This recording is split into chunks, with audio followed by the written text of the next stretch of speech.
Bénin, Togo de cours, deux visages publiés le 27 novembre 2022 par Miadjo alors que la Commission électorale nationale autonome, Sénat, du Bénin a rejeté le 16 novembre dernier la candidature du parti d'opposition Les Démocrates de l'ancien président béninois Boni YAY pour les législatives du 8 janvier 2023, la Cour constitutionnelle a, 24 heures après, pris le contre-pied de l'organe administratif chargé d'organiser et de superviser les élections. Il est reproché aux candidats recalés la non-fourniture de quitus fiscaux qui prouvent que les prétendants à des sièges à l'Assemblée nationale paient leurs impôts, chose qui n'impute pas à condamnation pour la Cour qui a estimé que le défaut de quitus n'est pas le fait des opposants et que prescription ne court pas contre celui qui n'a pu agir. Ainsi, comme 6 autres listes validées, les démocrates vont finalement participer au scrutin. De quoi faire dire à Wilfried Oubedji, porte-parole du gouvernement, qu'au Bénin,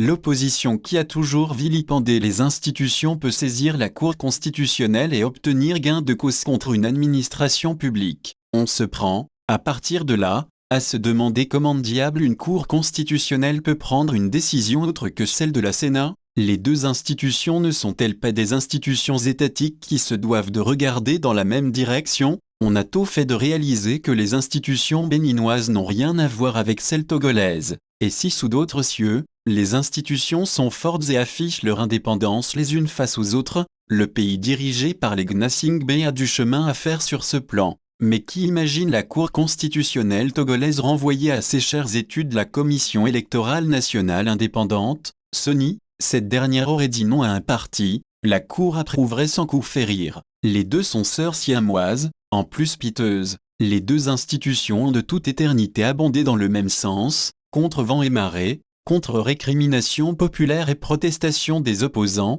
contre ceux qui estiment être en droit de remporter quelque élection. Si bien que les candidats qui s'estiment lésés quant aux résultats électoraux ne sont plus tentés de recourir à une cour dont ils sont certains que le jugement n'aura rien de différent du premier rendu, il arbitraire. Ça fait beau de voir une cour mettre la balle au centre. Cela fait partie de la démocratie qui fait toujours défaut au pays des Gnassingbé où tant la cour que l'instance électorale sont affichés au pouvoir qui n'acceptent pas jouer la carte de l'élégance démocratique. Si la bassesse était un talent, Sodoli Koudoagbo.